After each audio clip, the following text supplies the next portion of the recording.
Hello and welcome to Leaders of Tomorrow. You're watching this very special series where we're talking all things festive period. What is demand likely to look like? What is pricing going to look like across sectors? And what should do the entrepreneur know? Tonight, we're putting the spotlight on the real estate industry with a conversation with the Brigade Group.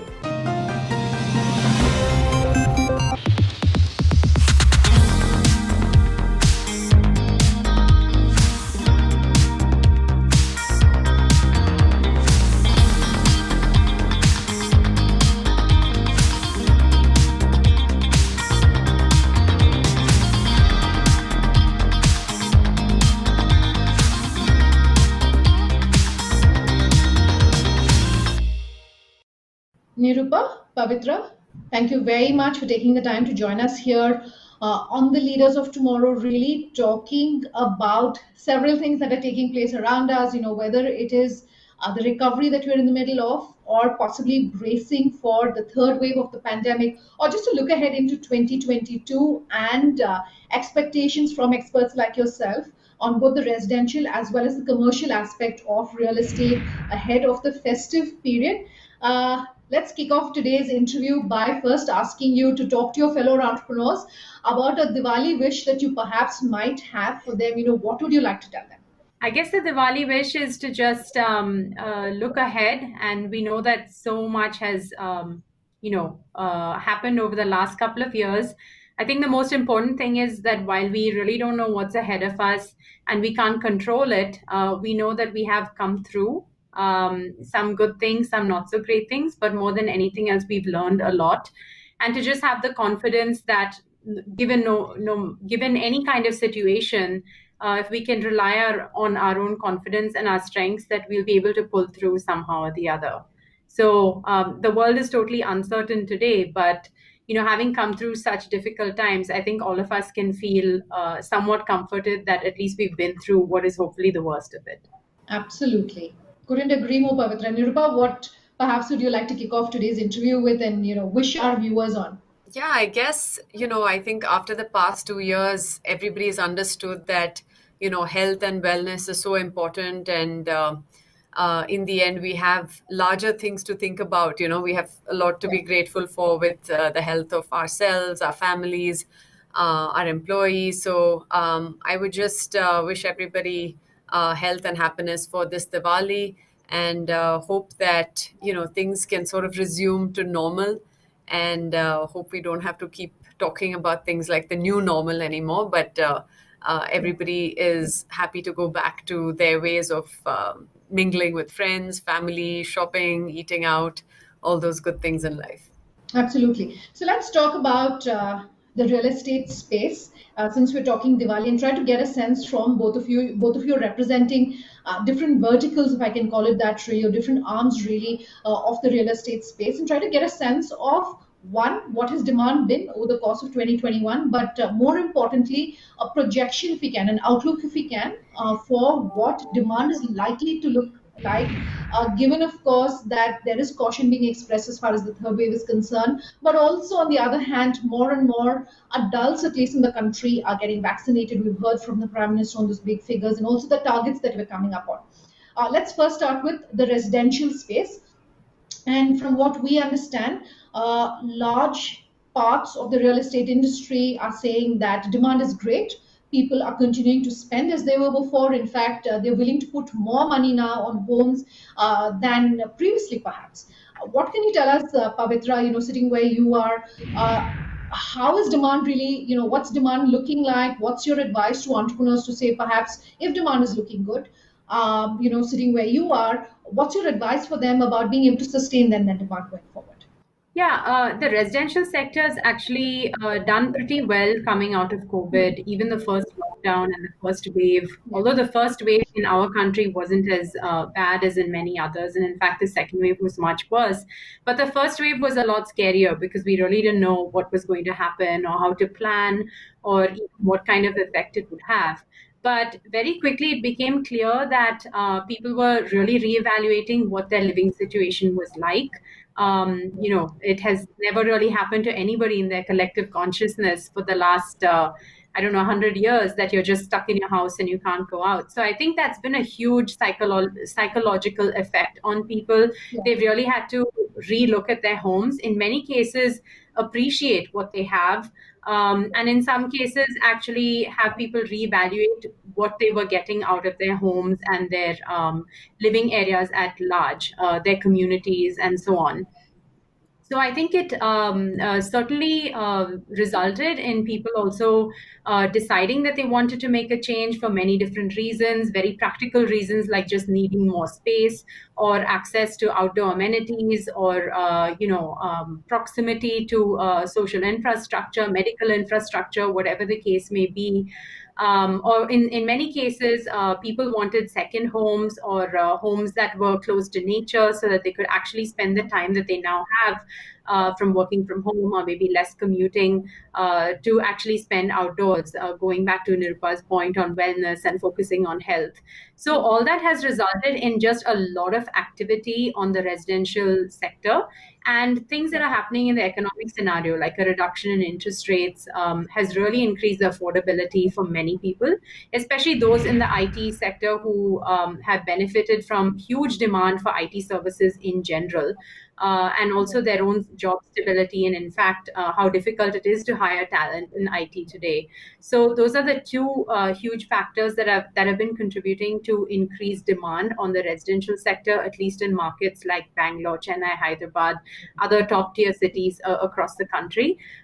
So since last year, we've seen a very good trend and pickup in the market overall. Although I will say that there is a sort of dichotomy in the market. There are some players and developers who are doing very well, and others who have had a tough go of it just because of maybe their financial situation prior going into COVID and how hard it was to sustain sales during that time period. So yeah, I think it's been positive. I think the trend for the upcoming festive season will be as good as last year. Quite frankly, for us and in southern markets, actually, the season they would rather focus on clothes and jewelry and things like that. But for whatever reason, it has actually come around to, it sort of affected the real estate sector as well. So the last 2 years were very good for us during the festive season. Even, last year, despite COVID and everything, we actually had a very good pickup in demand. And this year also, potentially, we are expecting the same thing to happen.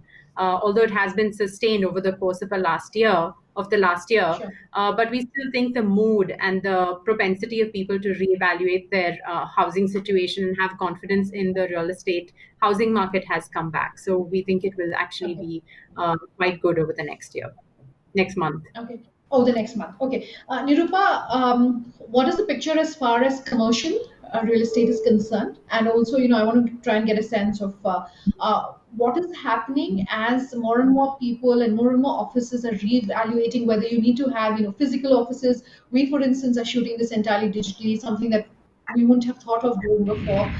What's really the picture? What's the outlook? What would you like to tell entrepreneurs watching this interview? Yes, thank you for that.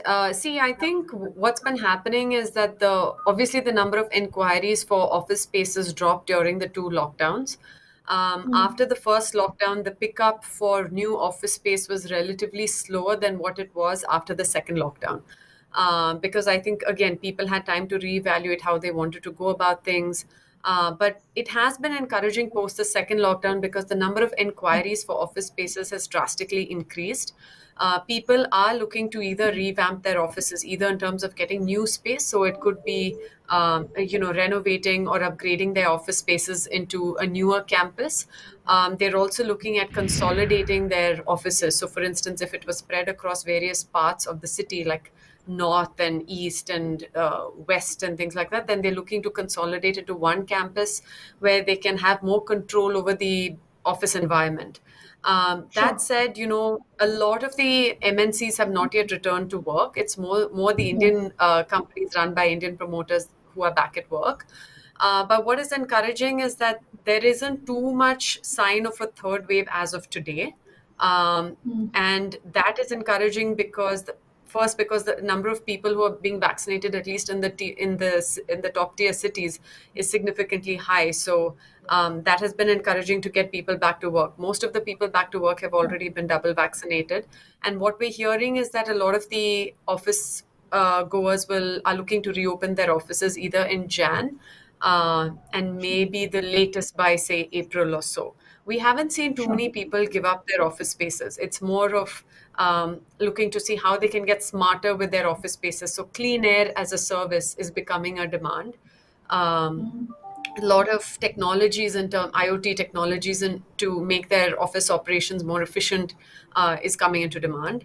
And those are the trends that we monitor: the air quality, the water usage, the electricity usage. So they are looking to come back to the office, but looking at more efficient operations. So you used the word dichotomy in your previous answer. I just sort of want to come back to that and ask you about, whether the spending power and this exuberance, if I can call it that, in the real estate market is restricted to a section or, a particular consumer class. And the reason I'm asking you this is, I'm sort of referencing a report by Pew Research. I just want to read out the headlines. This, of course, is more pertinent to the first wave, but I'm wondering if there's some part of it, like the tail of it, that has sort of lingered on into the second wave as well. So Pew Research is saying that there's been a sharp fall in the middle class and a rise in the poverty class in India, and that growth in savings has fallen sharply from about 21% of GDP to about 8.2%. That is, almost three times. So where does this spending power really come from if you're seeing that more and more people have unfortunately lost their jobs, or there's no outlook as far as whether you could see salary increases, etc. Where is that then buying or spending power really coming from? Yeah, so as I had mentioned, our product is also in the mid-segment housing range. So I'm talking about, real estate or homes that can basically be purchased from anywhere from 45 lakhs to 1 crore plus. And of course, there could be some beyond the 1.5 crores as well. So obviously, this is not, we're not talking about affordable housing or the lower income groups. And actually, that is the sad part about the entire pandemic and the effect that it has had across our country. Those of us who have been so privileged and so lucky to actually sit at home, be able to do work, draw salaries, still take care of our families, still be healthy and safe to an extent, we have not really felt the entire brunt and the pain of it, other than maybe having to be at home. And we all know, like, maybe we couldn't get our help at home to come in and help us, and that is the segment of society that has been hurt the most. Those people who there is no such thing as work from home. You have to go somewhere, you have to do manual labor, you have to be out there at a market and sell your wares. These are the people who've really been hit the most. And obviously that is not the sector that is getting reflected in terms of this demand scene that I'm talking about. So it is about salaried people, and in the salaried class, specifically in the IT sector, because again, those are the markets in which we operate, and Bangalore, Chennai, Hyderabad, and the proportion of IT services or related fields to IT, this is where we get most of our customers from. There could be some manufacturing in there, but again, we're talking about people who can afford 50 lakhs and plus type of homes. So we have obviously seen a very different side of it. But again, that doesn't really encapsulate what is happening across the entire country. And definitely there's a huge swathe of population that is just not so fortunate to be able to say they haven't been as affected. Absolutely. Nirupa, I want to extend my question to talk about the rural market, not just from a brigade perspective, but from the real estate market. Could you tell us what the picture is when it comes to commercial real estate in the rest of India? Because in the metros, like you're saying, say in January, a lot of us may be looking at going back physically into offices. But is this reflective of what's happening across the country? See, the markets we operate, as you probably know, as all tier one markets. From Yeah. whatever I have read, it seems like the co-working spaces in tier two and tier three markets are sort of picking up, and that's because a lot of the large MNCs, they are actually quadrupling their hiring. The IT services Yeah. companies are quadrupling their hiring, but the one question missing from most applications is where is your location of preference? And that means that people are actually working from home, whether it's in their tier 2 or tier 3 cities. So I think probably the tier 2 and tier 3 cities will be more affected than the tier 1 cities. And we are Sure. seeing a lot more flexible office space grow in again the tier 2 and tier 3 markets. All right, ladies, let me take a step back and really talk to you about your journey as entrepreneurs and your learning and your role really at Brigades. The first time that we've had both of you joining us here on the show. So I'd love for you to really talk to our entrepreneurs about maybe one or two highlights of your professional journey, and maybe your biggest learnings really, as young female entrepreneurs. And while we sort of hate that word in some sense, because at the end of the day you're an entrepreneur, but this is, from what I understand, it's a very male dominated industry, and therefore as young women entrepreneurs in this industry, perhaps your biggest opportunities, perhaps your biggest challenges, and therefore your learnings from it, and what you want to tell our entrepreneurs. Pavitra, maybe to you first. So learnings wise, I would say that I have had to figure out a good mix of kind of what are the new things that I can recommend based on the advice, based on my expertise or experience from doing something outside or before I joined Brigade. What is the balance of bringing that in while also honoring and sort of recognizing that there's a lot of reasons why we do things a certain way that come from just being in this business for 3.5 decades. So there's always a push and pull of things need to change, but how much do they need to change and why do they need to change, and can we continue to do that change and make things different, such that it benefits everybody, but at the same time sticking to our core values and kind of what is core to our business. So I think that is always, a challenge, especially when someone comes in with new ideas. It's sort of like, wait, it doesn't mean that everything that we did so far didn't work. I think we always try to recognize that whatever has been done so far has brought us to this amazing place today. And this is the kind of platform that we have today.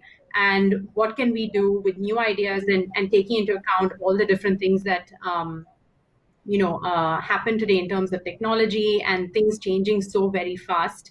How do we actually try to bring those ideas into the business? So I feel like that's been one of the big learnings. It can't just be I want to do things differently. It's how do you make sure you still keep the ethos and the intrinsic advantages of the company still going strong. In terms of being a woman and in this industry, I wish I could say that it didn't really make a difference or it doesn't make a difference, but it certainly does. I mean, it's different being in a room, and just somehow subconsciously realizing that, you may be the only female in the room. It's not something that any of us are really consciously aware of all the time, but it is something that might be affecting us.